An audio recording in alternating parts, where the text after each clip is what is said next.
Hey guys, my name is James Mauney and I'm here to discuss my PRT 266 manager interview. For my manager interview, I interviewed Mr. Michael Schoor, who was a former broadcaster for the Miami Heat.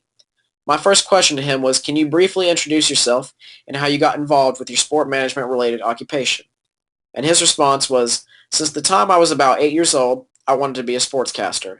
I went to the University of North Carolina with that in mind, given the mix of great basketball and a notable journalism school. After college, I moved to Los Angeles and landed a job on Roy Firestone's Up Close show on ESPN. From there, I met Ted Green, who produced the Lakers pregame show.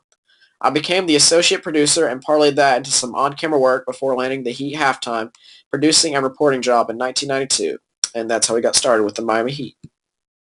My next question to him was about his education. I asked, what college did you attend and what is your college degree? He said, I have an undergraduate bachelor's in English and journalism from UNC Chapel Hill and a master's degree in communications business management from the University of Southern California. And a follow-up question to that was, what made you choose a career path in sport management? And he said, I simply loved sports as a child and it consumed my interest. So on to, before he joined the Miami Heat, I asked him if he had any other sport management related occupations.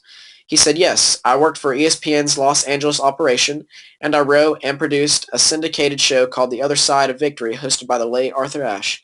And that is a picture of Arthur Ashe, who was a very famous tennis player. Now on to joining the Miami Heat. I asked him, how did you make your way into the Miami Heat organization? He said, I dropped off a tape of my segments for the Lakers pregame show and for NBA Inside Stuff at the office of the Heat's cable TV partner, Sports Channel Florida. And that's how he got the job. I then asked him, what was the average day of a sportscaster like? He said, I had 3 jobs that season. I was the associate producer of the live telecast. I also produced and edited feature segments that aired at halftime of the games. I was on camera for those broadcasts, but most of my job was off camera. So then on to the fun stuff. I asked him what was his favorite part of the job, and his answer was short and sweet. He said, I enjoyed doing stories on the athletes. Getting to know them, talking about their personal lives outside of basketball was an awesome experience for me. So then one of my last questions to him was, what would you tell someone considering to enter the sport management world? And I really liked his answer. He said, it's a grind. Because so many people want to be a part of what they perceive to be a spectacle, salaries are low and demands are 24/7. Early in your career, you are eminently replaceable. The events typically occur while others have free time. Prepare to sacrifice. And that was his answer.